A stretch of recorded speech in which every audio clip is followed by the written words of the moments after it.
probably the first question that we ever get asked when someone signs up is that, can I blast the text campaign to all of my subscribers and just let them know that I'm starting an SMS marketing channel?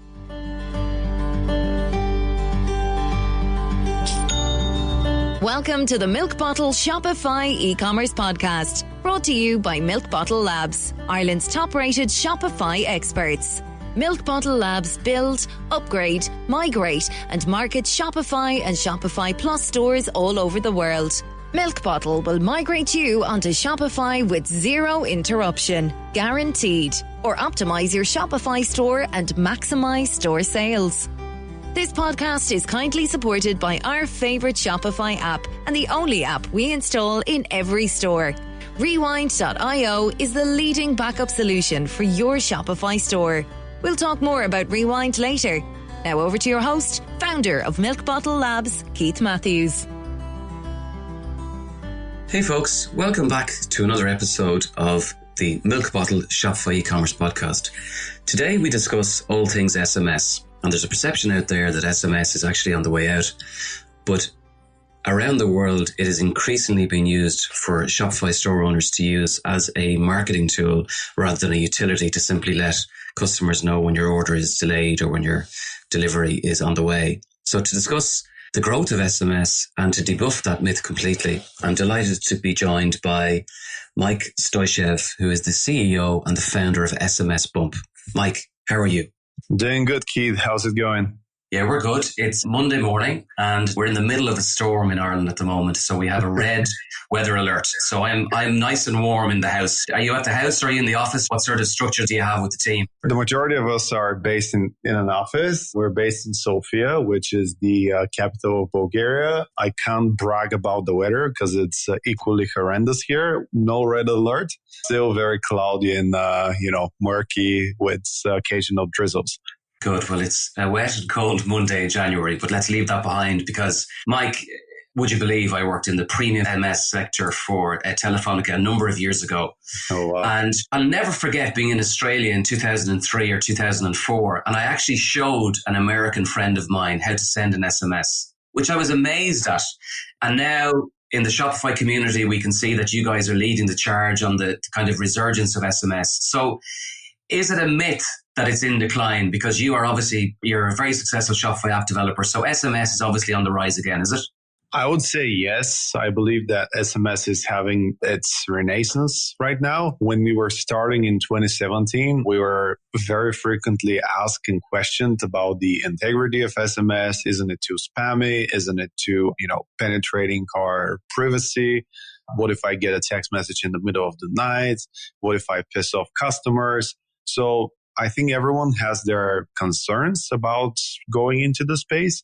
And of course, I understand all of those concerns. If you go with a service which doesn't abide by the rules and regulations, you're definitely likely to piss people off. You're definitely likely to probably get even into trouble.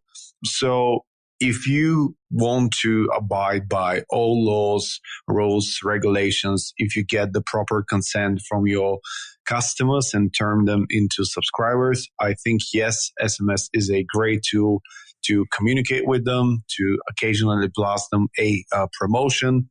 But more often than not, just make sure that you are on top of your subscribers' minds by providing them relevant information or just asking how they are and whether they like the last purchase they made from your store.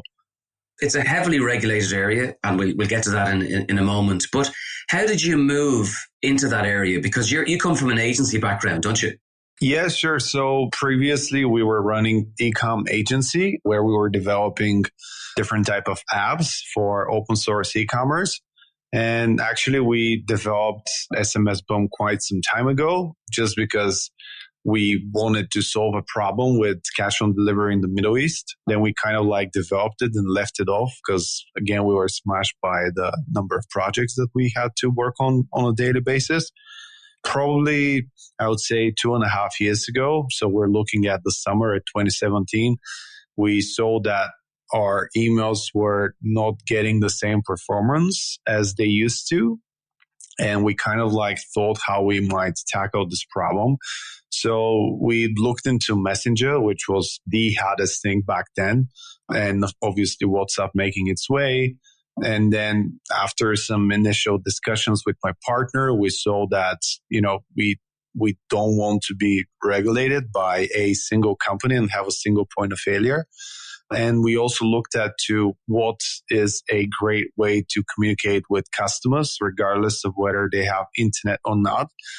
How can we convey their message, a message in particular, and how we might reach out to people without any borders, without any boundaries, without any single point of failure. We essentially decided that SMS is the way to go forward. And we decided that SMS is the way to go forward. So we kind of like took SMSBump from the freezer. We recoded it. And I think on the third month, it already proved a profitable business. So we just continued from there. You actually were solving a problem for a client, and then you opened the black box again and turned it into a full-scale product. Going a little bit more into details, we were working with this very big customer in the Middle East, and just emails for some sort were not working that well for them. The solution they asked us to initially develop was to solve a problem for cash on delivery and to reduce the amount of fat orders, which means that someone orders something, then the courier goes, and then this person even doesn't exist on this address, or they're out and they haven't left the phone number and all of that. So we kind of like developed a plan where we required them to enter their phone number for SMS notifications. And as a second step, we also used, I believe it was Twitter back in the days, just to kind of like send the text messages. And I think overnight this actually solved the problem or reduced it to an enormous extent. There were probably out of 200 orders, one was defaulting for whatever reason, but it actually solved the problem. So the initial, I would say, experience we've gotten with SMS was first developed with a customer. Then we asked them, hey, let's go further and let's do abandoned carts and let's do order reviews. And they said no. So we kind of like took it on upon ourselves and developed it further. Very good. And to move slightly into the regulation, so in 2018, a year after you guys started, the General Data Protection Regulation was issued in the EU. And without getting into the boring details of it, you can only communicate with the customer provided that they've opted in to receive communications. So are the rules around that similar to email? Are they identical? Or is there a specific set of legislation around SMS marketing and compliance? The real response is that the GDPR pretty much applies to the whole European Union. Wherever you go and whatever marketing you do, I'm a huge believer that it needs to be consent driven. I hate it when someone would just message me out of the box. And of course, it happens to all of us from time to time, or getting robocalls, which are not that popular in Europe, but quite popular in the States. So regardless of GDPR, I think, and our service is built around the notion that all of the consent, all of the contacts, all of the subscribers need to be developed after you install the app. So once you install and set up SMSBump, you start up with 0 subscribers. And actually, we give you a number of tools that help you grow this list over the time. So I would say, to answer your question, yes, all of the consent need to be collected over time, just like in emails. And the only difference is that in the privacy policy, you also need to tell what are you going to use the customer's phone number for and whether you're going to pass it to any further interested parties along the chain. In your experience with other customers, is it harder to build up a list of SMS marketing list versus an email marketing list? I would think that it's harder to build up your SMS list. Maybe I'm wrong. Well, I've heard an expression that SMS is the last bastion of privacy. So again, with that much noise in the sector and that many new players coming in, a lot of not so good actors are being attracted to the sector who usually spoil the good thing for everyone else. So just to answer your question, I believe that building up a list takes time, being on email or on SMS. And probably the first question that we ever get asked when someone signs up is that, can I blast a text campaign to all of my subscribers and just let them know that I'm starting an SMS, let's say, marketing channel? And the answer to this is definitely no. They did sign up for email, or they did sign up for push. They did sign up for Facebook marketing, but they never signed up for SMS marketing. And as SMS marketing is a unique channel, we need to start collecting consent from there. So there are a number of ways that you need to, and you can use starting today, and strategies around this.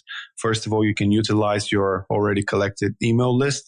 So essentially, you can just email all of your customers that have given you consent to be emailed and ask them to get subscribed to your text marketing list. This can happen either via a special widget that we can embed. So if they click on a button, they get on a separate page on your website where they can leave their phone number after checking a I accept privacy policy box. Additionally, they can use a keyword or a text word. So text milk to whatever number and get subscribed to our latest deals and promos. Of course, they can utilize other channels, like they can utilize push, or they can utilize Facebook Messenger by asking them, hey, we're starting this new thing. Do you want to subscribe? Do you want to participate? If they're on Shopify Plus, we can add an additional checkbox, or they can already utilize the existing one. Again, it needs to be unchecked marked by default. So that's very, very important. So I believe there are quite a lot of ways that you can collect consent. So I wouldn't say it's necessarily more difficult. I just think that everyone is very accustomed to collecting emails all the time. So when you actually ask them to sign up for something new, it creates this sense of interest. So yeah, so start as early as you possibly can, basically, and let it build up over time. To go back to something that you mentioned there, Mike, in relation to the advice to Shopify merchants, not to send out a blast to let people know that you're now using SMS as a marketing tool. If a store owner sends out 10,000 SMS messages to 10,000 previous customers who may have opted in for marketing, but not specifically SMS marketing, who is responsible for that message? Is it the mobile network? Is it SMSBump? Or is it the actual store owner? That's a great question. So first of all, the mobile network is never responsible for anything. Otherwise, they wouldn't allow you to send a single message. So they're indemnified from any responsibility. The second thing is that with SMSBump, like I said before, even if you install the app, we wouldn't have a way for you to transfer your existing text messages. So we would only transfer lists if you're coming from another service and you have a very clear opt-in proof. So we would only upload the list if you're coming from, let's say, a competitor, and you can show us exactly how you gathered these numbers. And of course, we've been in the sector for more than 2 years now. So we pretty much have the formats that each and every service provides. Obviously, if it's a new service, we need to see a proof that those contacts have opted in specifically for text marketing. And when someone signs up for the service, they agree to our terms and conditions. So I would say that everyone carries responsibility for the messages that they send. But SMSBump does all the little things to make sure that they don't do anything stupid, which would minimize the risk of them ever being sued for any breach of either GDPR, TCPA, or any other regulation around the world. That's a good answer. You've explained it very well for merchants. So don't blast out, and make sure that anybody that is getting a message has absolutely signed up.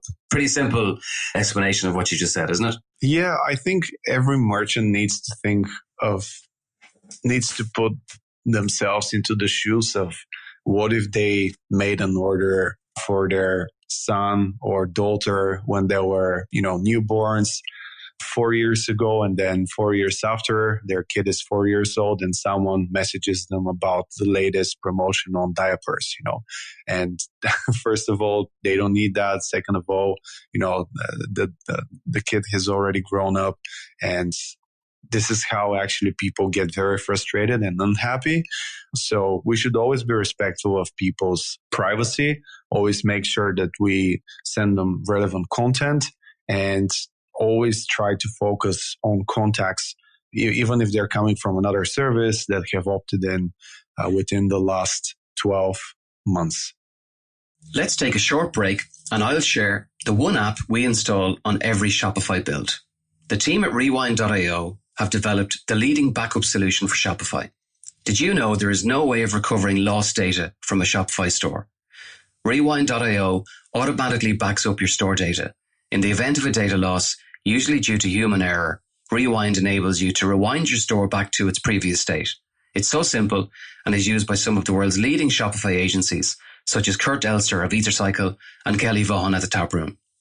If your store is gaining traction, you may have multiple users making changes. Often store owners allow team or app developers enter a store to add code. Sometimes mistakes happen and data gets deleted. You can reduce your business risk today and prevent a costly catastrophe by installing the Rewind.io app on your Shopify store. Get your first month of Rewind for free by simply responding to any of the welcome messages or emails you receive after you begin your 7-day trial and mention this podcast. Now, back to the interview. When I look at the features of SMSBump and I look at the features, for example, of Klaviyo, which is delivering a similar message along a different channel, which is email versus SMS.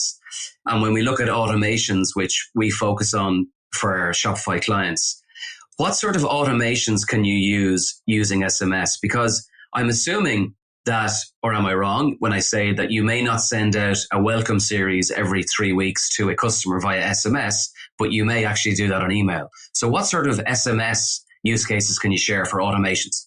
I mean, first and foremost, the welcome flow is a great way for you to kind of like lead a certain subscriber to a different point on the website. We're actually working right now on something very cool, which we call SMS responses. So when someone signs up, let's say via a pop-up for text marketing, what we can do is we can ask them additional questions before they become an actual subscriber.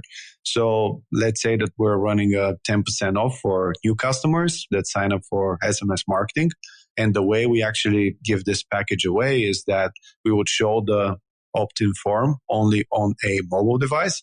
And the rationale behind this is the person starts their journey on a mobile device and later they get the text messages on a mobile device.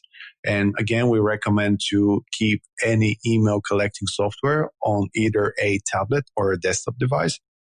But back to the example, if someone signs up and let's say I'm serving products both for males and females. So what I can do is with the coming of let's say Valentine's Day, I can ask them an additional question like, hey, will you be shopping for your boyfriend or girlfriend or husband or wife? I just respond with, let's say, hubby for husband and wifey for wife. And based upon that, I can get different type of flows delivered to the subscriber so that each of them get unique type of content that we can predefine earlier on. So that one works pretty good based on our initial tests. Of course, the abandoned cart recovery is the all-time favorite, works extremely well. New order confirmation with an upsell.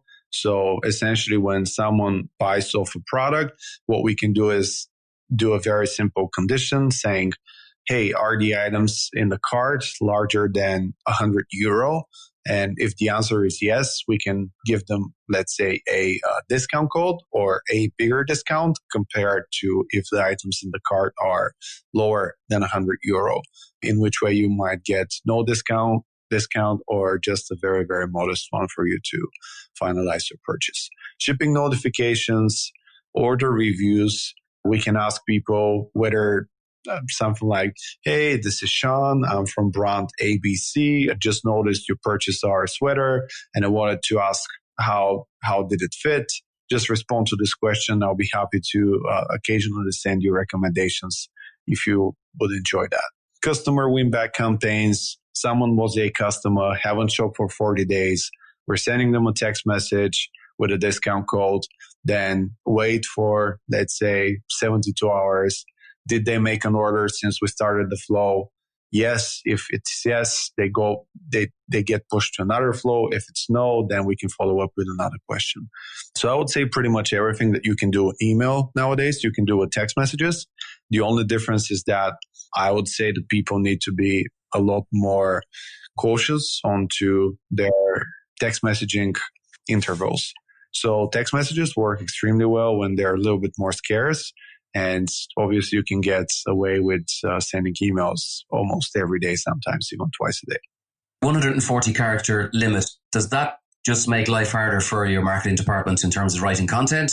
Obviously, the mobile networks will join messages together on delivery, but does the restriction of 140 characters, does that reduce the impact or simply force people to write better content? I think it's different in every country. To my understanding, it's 160 characters, which gives a little bit more room to wiggle. But and also some very small information addendum. There are some countries where actually the messages are not concatenated. So essentially they will be served as separate messages. But, those are usually African-based countries and some not so popular destinations. So back to your question, I think Twitter was largely successful due to the fact that it pushed marketers to only go through the very, very necessary information that they need to convey to customers. So I would say, yes, it pushes you to be more creative. It pushes you to remove all type of fluff. And at the end of the day, this is why text marketing, I think, works, is that because you get a promotion, there are no distractions or very little distractions. It tells you who it's from. It tells you why they're contacting you, what's the deal, and it gives you an option to opt out if you don't want to hear it from them. So I think it's very simplistic, and it's one of the reasons why it works well. Yes, and to go back to the point that you made a couple of times about the regulation, I mean, once you do it right and collect consent, the way you're explaining it, is it's as powerful as email, or certainly more powerful in some cases. Do you have any specific use cases where I've heard of, campaigns having a 75% click-through rate and a conversion rate 2 and 3 and sometimes 5 times that of email? Do you have any specific use campaigns where you saw where store owners are just blown away completely, that they never would have thought they would have had the success from SMS? Yeah, sure. So whenever you start collecting subscribers, the first thing that you need to do when you're doing a campaign is see whether you're doing a campaign, which is a big holiday where pretty much everyone expects to get some sort of a promotion from you. An example could be Valentine's Day, which is forthcoming. An example can be 4th of July, Black Friday, Cyber Monday, Mother's Day, and all of that. So during those days, we always recommend blasting a one-off campaign, which means that you need to contact all of your subscribers that you have gathered. We always advise people to blast campaigns, SMS campaigns, ahead of all their other marketing channels. And the reason being is that SMS have an extremely high open rate and extremely high click-through rate. Always make sure to include your brand name, just very little information about why you're reaching out to them, very clear information about your promotion, call to action, and again, a stopped out. I don't necessarily think that there has been a way where people were not getting good results. So maybe we can talk about some things which work very well, which is always leaving of one sentence probably that people can actually respond back to those text messages.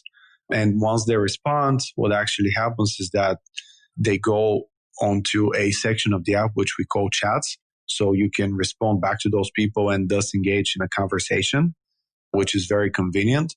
Also, any type of non-marketing information works extremely well. So just making sure that customers are feeling great, that they're cared for, catered for, that they're happy with the purchase, that if they have any questions, this is a channel where you can pretty much answer and solve their problems. Facebook Lives, Instagram Lives also work really, really good. So just gathering this information from your subscribers and blasting a campaign ahead of a live show, opening a brick and mortar store. So again, the results are great. Just again, to be very brief, we always recommend to pretty much blast the SMS campaign ahead of everything else. Always use unique discount codes just so you can track reliably the results of the campaign. And you can just see how it's going to work out for you. That's good, Mike. I think the way you've described it, it just makes perfect sense to try it out. In terms of SMSBump and in terms of the account and the app and the use, run through some features of it. I noticed, for example, that you have campaign scheduling tools, again, similar to any of the popular email campaign tools. And also you have a link shortener. Can you just give us an overview of what it would be like for us to log into your account first and send basically your first SMS campaign? So once you log into your account, the first thing that you need to take care of is the onboarding, which actually includes a couple of points. Number one is the compliance as the most essential part. Afterwards, what you need to do is we recommend you to enable the opt-in form so you can start collecting opt-ins via a mobile form or via keyword, like I mentioned before.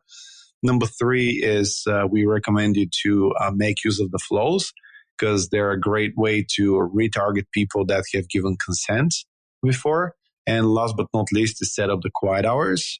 The quiet hours are actually times during which we don't allow you to send any text messages. So usually it's not okay to message anyone after 9 p.m. local time all the way to 9 a.m. local time. So prior to blasting your first campaign, we would recommend you to actually go and create a segment. And even if this might result in not all of your subscribers being targeted as a first, we believe that this just narrows down a lot the people based on different behaviors and interests. So essentially, you might expect a much higher click-through rate and much better conversion rate.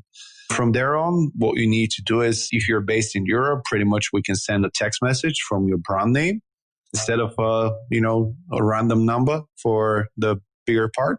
You need to specify when to send it. It can be now or scheduled for later.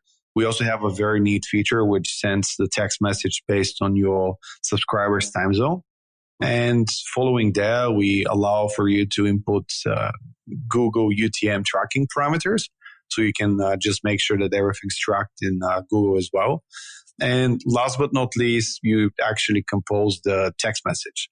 You can include discount codes. You can add an image. Of course, unfortunately, that works only for the United States. And afterwards, you can pretty much blast the campaign and make sure to stay on the analytics page because you'll be seeing a wealth of traffic floating on your website. Mike, 2 questions. First question, if you remove the number and replace it with your brand name, does that stop the customer from having the ability to reply to the message? Yes, it does. So that's more than likely a good idea to use it if you don't require a response. If you do require a response, you can't use it. And the second question is, and this is something that I haven't heard anybody talk about, given that it's SMS versus email, and we know that 60, 70, 80% of traffic is now across mobile. But with SMS, it's definitely mobile. So do you advise, or in your experience, is it a better investment before you involve yourself in SMS to actually make sure that the mobile version of your site, which is pretty easy when you're a Shopify user because it's responsive, would it be advisable to make sure that the landing page and the overall look and feel of your mobile site is absolutely 100% up to scratch? Because if it's not, you could potentially be wasting outbound messages. Does that make sense? 100% with you on this. I think it's an absolute must nowadays for everyone to have a nice experience on a mobile website.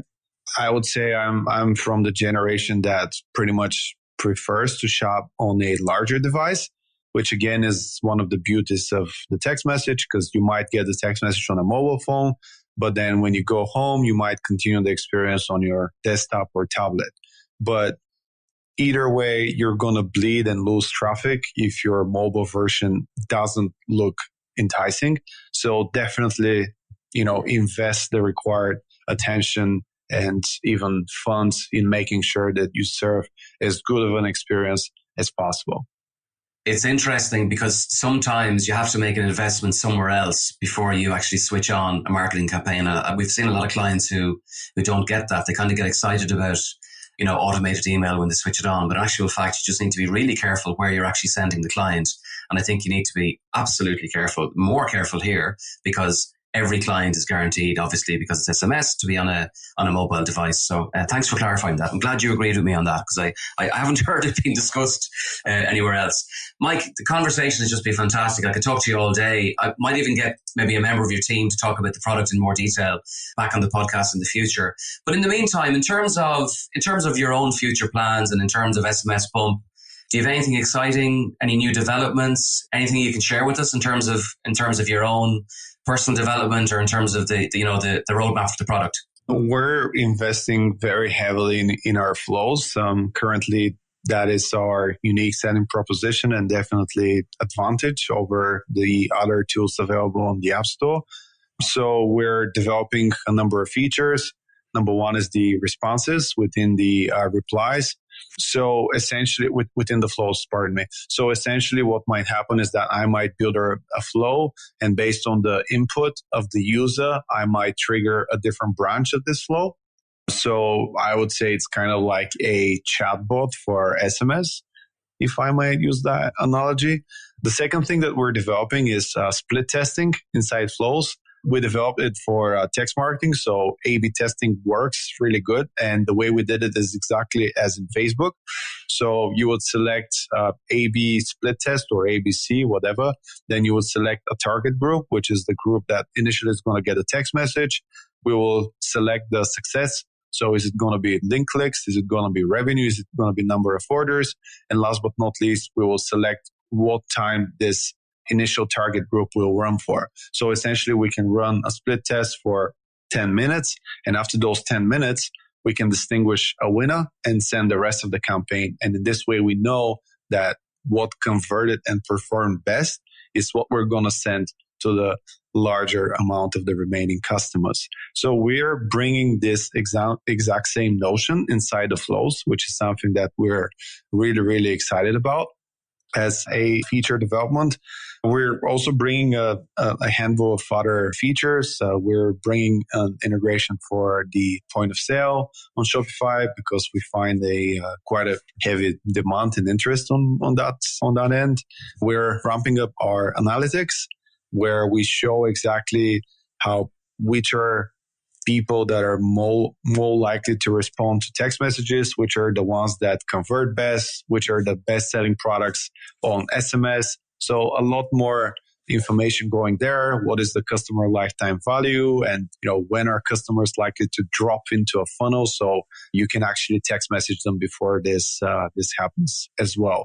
And of course, we're always going heavy on integration. So we're working with a couple of strategic partners that we want to integrate with. So pretty exciting developments coming along. And I would say that this is enough to share, and we have very exciting things coming along later on.